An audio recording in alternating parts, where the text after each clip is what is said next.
اللہ کسی قوم کو ذلیل و رسوا نہیں کرتا جب تک وہ اللہ کے حکموں کا انکار نہیں کرتی۔ قومیں رسوا اور ذلیل تب ہوتی ہیں جب اللہ کے حکام سے رخ پھیریں اور اعراض کریں، پھر قوموں کو پیس کے رکھ دیا جاتا ہے۔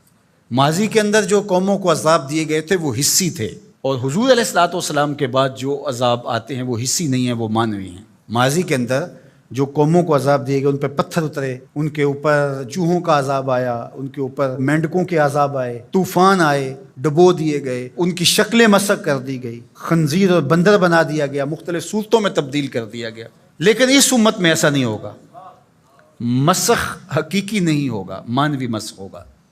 مطلب کیا کہ حقیقی مسخ تو یہ ہے چہرے بدل جائیں، مانوی مسخ ہے چہرے نہ بدل جائیں، سوچ غلط ہو جائے۔ یہ ہے مسخ مانوی، اندر بدل جائے، اور وہ عذاب مانوی ہوگا۔ اور اس عذاب مانوی کی صورت تشتت ہے، افتراق ہے۔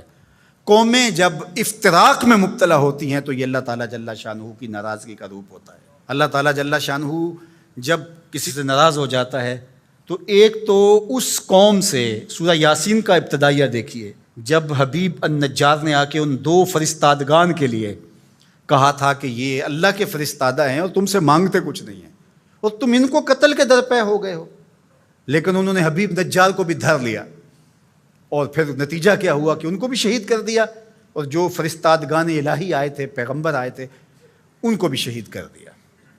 اور سورہ یاسین میں وہ سارا واقعہ موجود ہے، اور وہاں پڑھیے اللہ نے جو ان کے اوپر عذاب نازل کیا۔ ایک تو وہ چیخ تھی جس نے ان کو آ لیا، اور پھر وہ جو ہے وہ اپنے گھروں میں گرے پڑے ہو گئے۔ اور دوسرا جو عذاب اللہ تعالیٰ نے دیا اس قوم کو، اللہ تعالیٰ نے فرمایا پھر ہم نے ان کی طرف کوئی ہادی بھیجا نہیں۔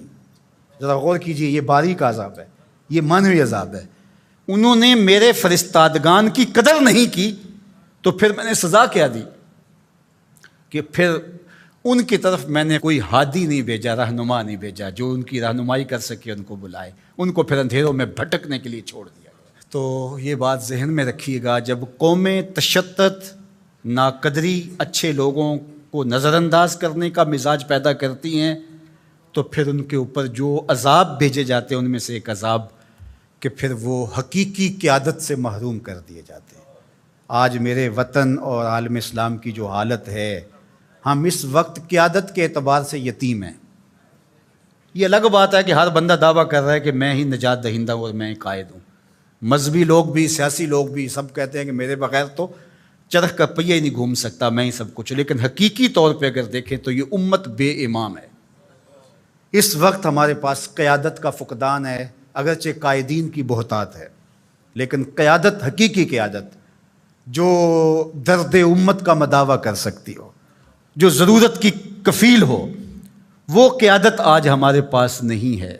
اقبال نے بھی کہا تھا، اٹھانا پھر کوئی رومی عجم کے لالہ زاروں میں، وہی آب و گل ایران، وہی تبریز ہے ساکی۔ اور دوسرے مقام پہ یہاں کے حالات کا، چمن میں رخت گل شبنم سے تر ہے، سمن ہے، سبزہ ہے، باد سحر ہے، مگر ہنگامہ ہو سکتا نہیں گرم، یہاں کا لالا بے سوز جگر ہے۔ یہ سزائیں ہوتی ہیں قوموں کو کہ ان کے اندر پھر حقیقی قیادت کو اٹھا لیا جاتا ہے، پھر قوم بھٹکنے کے لیے چھوڑ جاتے ہیں، پھر مختلف جتھوں کے ہتھے چڑھ جاتی ہے۔ اور آج جو ہے ہمارے ساتھ ہو رہا ہے وہ کسی سے مخفی نہیں ہے۔